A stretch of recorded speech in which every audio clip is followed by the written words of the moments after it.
एक सुनसान और घने जंगल के बीच में एक गांव था जिसका नाम था काला गांव। गांव के आसपास का वातावरण हमेशा से ही रहस्यमय और डरावना रहा था। लोग कहते थे कि इस गांव में रात के समय अजीब अजीब आवाजें सुनाई देती हैं और कई बार तो लोगों ने रात में खेतों में अजीब सी आकृतियां भी देखी हैं। कहानी शुरू होती है रोहन की, जो एक युवा लड़का था जो शहर से काला गांव आया था। रोहन के पिता ने उसे गांव में एक खेत खरीदने के लिए भेजा था ताकि वो अपना खुद का व्यवसाय शुरू कर सकें। रोहन ने सोचा कि एक अच्छा अवसर होगा अपने पिता के साथ काम करने का और साथ ही गांव की शांति और सादगी का अनुभव करने का भी। जब रोहन गांव पहुंचा तो उसने देखा कि गांव के लोग उसे संदेह की दृष्टि से देख रहे थे। वो आपस में बातें कर रहे थे और रोहन को देखकर चुप हो जाते। रोहन ने सोचा कि शायद वो शहर के लोगों से अनजान हैं, इसलिए ऐसा व्यवहार कर रहे हैं। रोहन ने गांव में एक पेड़ के नीचे अपना तंबू लगाया और रात बिताने की तैयारी करने लगा। रात के समय जब वह अपने तंबू में बैठा था, उसने अजीब अजीब आवाजें सुननी शुरू की। पहले तो उसने सोचा कि शायद जानवरों की आवाजें हैं, लेकिन फिर उसने महसूस किया कि आवाजें कुछ और ही कह रही थीं। आवाजें जैसे किसी को बुला रही थीं या किसी को चेतावनी दे रही थीं। रोहन का दिल धड़कने लगा और उसने अपने तंबू से बाहर निकलकर देखा। रात का अंधकार और गहरा हो गया था और रोहन को ऐसा लगा जैसे कोई उसके आसपास ही है। उसने एक आकृति देखी जो धीरे धीरे उसके पास आ रही थी। रोहन ने चिल्लाने की कोशिश की, लेकिन उसकी आवाज उसके गले में ही फंस गई। आकृति और पास आई और रोहन ने देखा कि वह एक बूढ़ी औरत थी। उसके चेहरे पर गहरी झुर्रियां थीं और उस बुढ़िया की आंखें जैसे खाली थीं।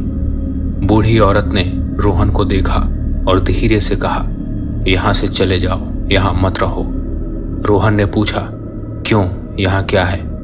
बूढ़ी औरत ने जवाब दिया, "यहाँ मौत है और यहाँ से कोई वापस नहीं आता।" रोहन को ये बातें समझ नहीं आई, लेकिन उसने बूढ़ी औरत की बात मानी और गांव छोड़ने का फैसला किया। जब वो गांव से जा रहा था तो उसने देखा कि गांव के लोग उसे देखकर मुस्कुरा रहे थे, लेकिन उनकी मुस्कुराहट में एक अजीब सी भयावहता थी। रोहन ने सोचा कि शायद इस गांव में कुछ ऐसा है जो वो नहीं जानता, और उसने फैसला किया कि वो कभी भी इस गांव में नहीं आएगा। लेकिन जब वो शहर पहुंचा तो उसने देखा कि उसके पिता की तबीयत बहुत खराब है। रोहन के पिता ने उसे बताया कि उन्होंने एक सपना देखा है जिसमें एक बूढ़ी औरत ने उन्हें कहा है कि रोहन को काला गांव से दूर रहना चाहिए। रोहन ने अपने पिता को बताया कि उसने भी उस बूढ़ी औरत से मुलाकात की थी और उसने भी वही बात कही थी। रोहन के पिता ने कहा, "काला गांव एक ऐसा गांव है जहां से कोई वापस नहीं आता और अब मैं भी नहीं बचूंगा।" रोहन के पिता की बातें सुनकर रोहन का दिल और भी धड़कने लगा।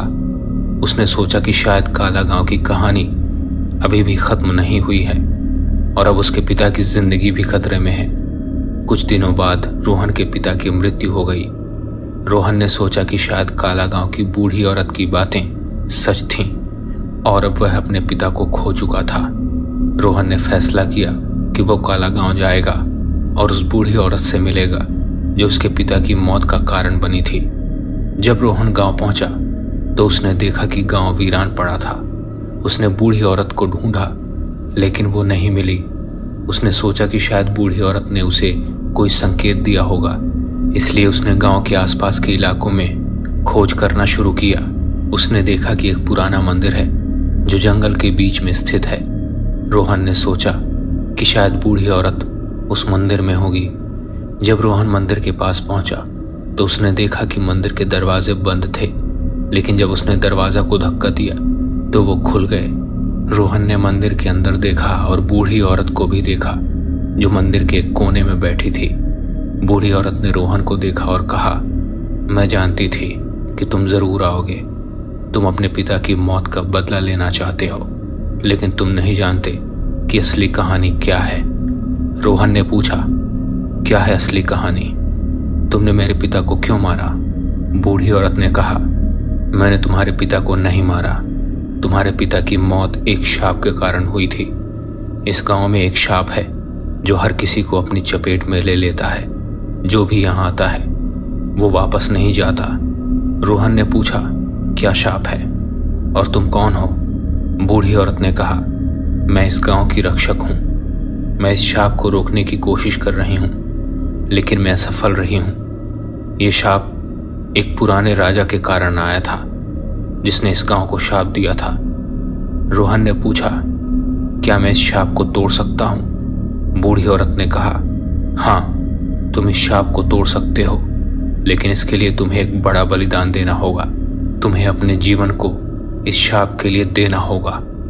रोहन ने सोचा कि क्या वो अपने जीवन को इस शाप के लिए देना चाहता है। उसने फैसला किया कि वो अपने जीवन को देने के लिए तैयार है। अगर इससे उसके पिता की आत्मा को शांति मिल सकती है तो वो जरूर करेगा। बूढ़ी औरत ने रोहन को एक अनुष्ठान करने के लिए कहा जिससे शाप टूट जाएगा। रोहन ने वो अनुष्ठान किया और शाप टूट गया, लेकिन इसके साथ ही रोहन की भी मृत्यु हो गई। गांव के लोगों ने रोहन की मृत्यु के बाद उसको एक नायक के रूप में सम्मानित किया। उन्होंने कहा कि रोहन ने अपने जीवन को देकर गांव को शाप से मुक्त कर दिया था, लेकिन बूढ़ी औरत ने कहा कि रोहन की आत्मा अब शांति में है और वो अपने पिता के साथ है। इस तरह काला गांव की डरावनी कहानी यहीं संपन्न होती है, लेकिन इसके साथ ही एक नई कहानी भी शुरू हो गई जो रोहन की वीरता और बलिदान की कहानी है। आपको ये कहानी कैसी लगी कमेंट बॉक्स में हमें ज़रूर बताइए। चैनल को सब्सक्राइब करके बेल नोटिफिकेशन को ऑन कर लीजिए। ऐसी ही कहानियाँ आपको मिलती रहेंगी।